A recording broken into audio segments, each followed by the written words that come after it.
Hey everyone, so on this episode of Make It with Calvin, we're talking about this. It's the Kayak anchor, and let me say, in the current configuration, it's not that it doesn't work, it's just it hasn't given me the performance boost that I was originally anticipating. So, let's dive into it.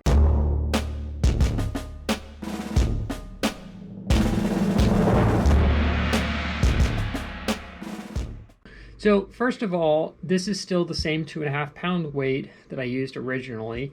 I have upgraded the line and I am trying out a floater, but that's all stuff for another time. The main focus of this video is on this, which is the crazy domed bottom idea that I came up with, thinking that this would actually give me better anchoring performance. And I hate to say it, but I haven't seen what I was originally hoping for, and let me explain why in a minute. Now, there's a thing called a mushroom anchor, which is pretty much this half sphere anchor that, from what I understand, it's designed to pretty much seep into a soft, material, or it kind of tips on its side and digs its way in. I'm not a boating expert. There's all kinds of anchors for different sea bottom conditions and whatnot, but I figured, hey, you know what? That might be a great idea. Let me try and do that. And originally when I made this in PLA, well, not this design, but the original kayak anchor, I couldn't print anything complex because of the limitations of my Thingomatic. Now, fast forward to now, where I've got access to my artillery printers, which chug out TPU all day, and I also got some of this nice G-Tech TPU, which is good because it's somewhat stiff, but it's still TPU, so I don't have to worry about shattering or anything like that. And I figured, hey, let me revive the whole mushroom anchor idea. I think this will be great. Well, I went through numerous revisions to get to this point, which probably should have been a sign already that this project might not be all that it's cracked up to be. But I went through various iterations that were hollow on the outside, and then that didn't work, so I was going to print it so it had honeycomb going through it to counteract the buoyancy of the thing, and on and on and on and on and on. Numerous iterations later, I came up with this. Now, the concept behind it was because it's in a regular shape when it was sitting on the bottom and the kayak started to get pulled, the idea was it would kind of dig into the bottom. It'd go like this, which is the goal, and it would dig in. Well, when I was out at Moss Landing earlier today, hence the sunburn because I've got sunscreen,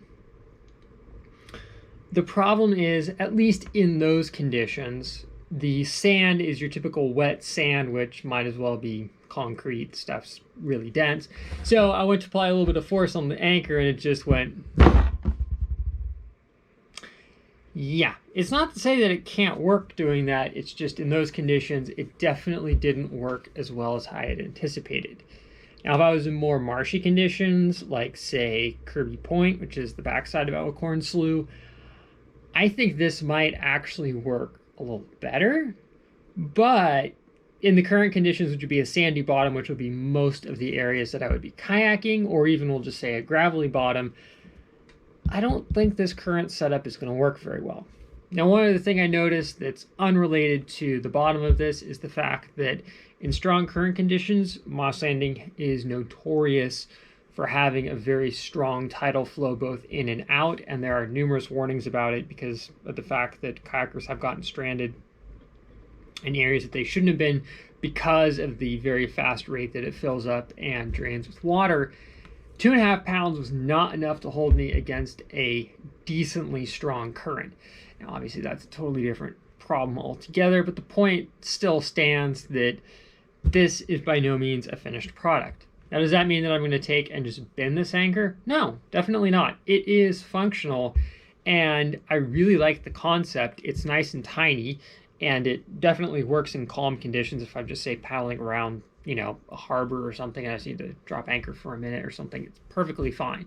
If I was going to be going out to anywhere where I was going to deal with stronger currents, I think I need to go back and either entirely rethink the anchor design and come up with something that's more like a conventional boat anchor that actually digs into the bottom, or just, yeet some more weight onto here, maybe get a 5 pound weight, and that might actually hold me down better. Now, that being said, this was not a total loss of a project because I actually did figure out something very useful. And that is that shoe goo adhesive actually works really well when bonding TPU together. Now, I also know that there's E6000. I know some people absolutely love that. Elijah from Mythbusters Jr. swears up and down by the stuff. I've used it. I just was being lazy. I didn't have any. I didn't feel like going to Lowe's down the street and getting some. But I had some shoe goo left over from a train project and decided to use it on here. Now the trick is you want as much surface area as possible in contact with the glue, which is why I made this hole in the bottom here so that when the two parts were being glued together, you could go along the inside of there with a stick and smear some glue around the joint. So there was a lot more mechanically holding it in place. Now, that being said, this thing got drug along a lot. It got yeeted a lot. I didn't intentionally try and break it, but I wasn't exactly super kind to it either. And it's held up just fine. Now, I will also say that I used some shoe goo on the weight itself and also on the shaft itself to help hold everything together better. But even when it was just the glue on the small surface holding the shaft to the body, it worked just fine. So this is a good example of, even though the design didn't turn out how I wanted, I still got something out of it.